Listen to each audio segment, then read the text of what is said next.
Today, but just the freshmen that are practicing right now, and then how many of them are reasonably able to play this year, even if they don't, but they might be able to. Right. Well, right now,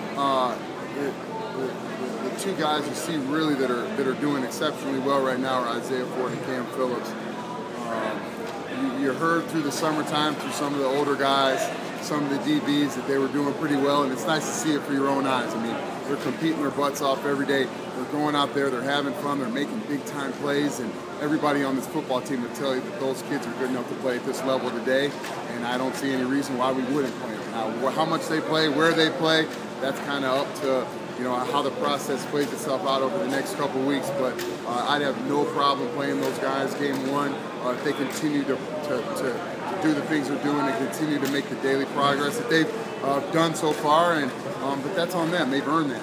And you look at last year. I mean, Kendall Fuller and Brandon Faison were two of the best corners in the ACC, and they were true freshmen. So at the end of the day, you play your best players and you let the rest of it play out, and it makes everybody in our room better. Dimitri hurt his ankle before camp. Thought he might miss 2 weeks. Well, he missed 5 days. You know why? Because he's seeing these young guys out there kicking butt on the practice field, and he doesn't want them taking their reps.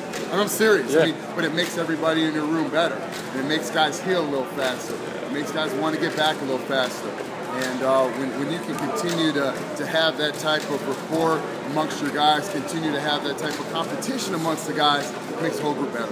What's the difference between Willie Byrne in 2013 and Willie Byrne in 2014? Comfort level. Yeah. I think he's not as stressed on a daily basis of I gotta do this, I gotta do that. He sees it, he understands it, and he's able to play his game. Now we're able to answer more of the whys. It's hey, do this, do that. Now we can say this is why exactly we're doing this. This is why exactly we're doing that. And now he's able to get better as a player. And in turn, he gets to help Cam Phillips. He gets to help Deion Newsome. Having Drew Terrell as a GA, a guy that I coach at State, to help me because he played in the slot, and he can help those guys if I'm not around. And he played on the outside. He started at Z for me as a senior, so it's really kind of a fun dynamic we have in the room. And with Drew being 23, I mean him and Willie are about the same age, so they kind of have a pretty good rapport. And that's a good deal for those guys. You talked a lot about Carlos. I'm curious about Deion and his progression. He's a guy with big-time speed. I mean, right. So much athleticism. I know I've heard he might factor into the kick return game and things like that. But from the wide receiver position, where is he at right now? He's doing really good. It's on a daily basis. He's learning. There's not as much questions that he needs to ask.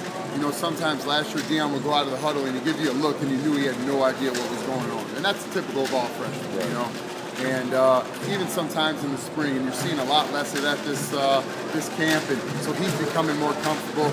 He's got to be a guy that can help us. He's an explosive guy. We got to put the ball in his hands. We got to let him run and do the things that he does naturally. But he's gotten open during camp, and again, he's another guy that's putting pressure on all these old guys. And the more we can do that, the more competition there is, the better it makes everybody. Because if you're not doing the job, this person can go in and do it, and that's what the best teams in the country do. They have a plethora of receivers, and to be honest, it wasn't too far off. About 3 years ago, that Virginia Tech had the same thing. It just took a couple-year break, but now we're back to where we need to be, and can't wait for that to keep going. And I'm hoping that a couple years from now, when the Willie Byrnes and the DJ Coles come back, and the Danny Coles and the Jared Boykins, when they come back, they're proud of the guys that are out there playing and saying, yeah, those guys are representing for us. They're being the best receivers in the ACC, and that's my goal is